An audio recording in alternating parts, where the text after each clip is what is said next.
পাকিস্তান বাংলাদেশের পক্ষে হয়ে একটা মানে আভাস দিয়েছে। এটি আসলে আমি বলবো যে একটা ভূ রাজনীতির প্রভাব। ক্রিকেটেও যে রাজনীতির একটা ব্যাপার আছে সেটি কিন্তু ইন্ডিয়াই প্রথমে শুরু করেছিল।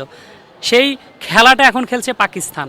আপনি জানেন যে বরাবরের মতোই পাকিস্তান বাংলাদেশের বন্ধু দেশ। স্বাধীনতা পরবর্তীতে বাংলাদেশের পাশে সবসময় দাঁড়িয়েছে, সেটি রাজনৈতিক ইস্যু হোক আর খেলাধুলার ইস্যু হোক। আপনি দেখবেন এশিয়া কাপ, বিশ্বকাপ সব জায়গায় যখন কোনো ভুল ডিসিশন দেওয়া হয়, বাংলাদেশের কোনো সাবেক ক্রিকেটার কিংবা সংশ্লিষ্ট যারা আছে তারা কিন্তু কথা বলতে সাহস পান না, কিন্তু পাকিস্তানের সাবেক ক্রিকেটার থেকে শুরু করে রানিং ক্রিকেটার তারা কিন্তু প্রতিবাদ করে সাথে সাথেই।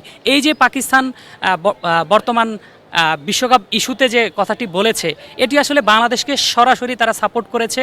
কারণ এই মুহূর্তে প্রেসিডেন্ট বুলবুলের বোর্ডের একজন এমন একজনকে, এমন একটা দেশের সাপোর্টার দরকার ছিল যিনি আসলে কোনো কিছু না বলে, কথা না বলে চুপ থেকেও আসলে বাংলাদেশকে সাহায্য করতে পারে।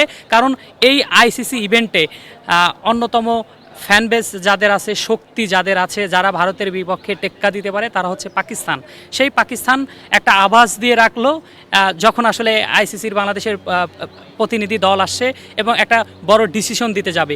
ওই সময় পাকিস্তানের এমন স্ট্যান্ড বাংলাদেশের বিপক্ষে নিশ্চিতভাবে বলা যায় এটি বাংলাদেশের পক্ষে কথা বলেছে এবং বাংলাদেশ যে পজিটিভ রেজাল্ট পেতে চলেছে তার একটা নমুনা।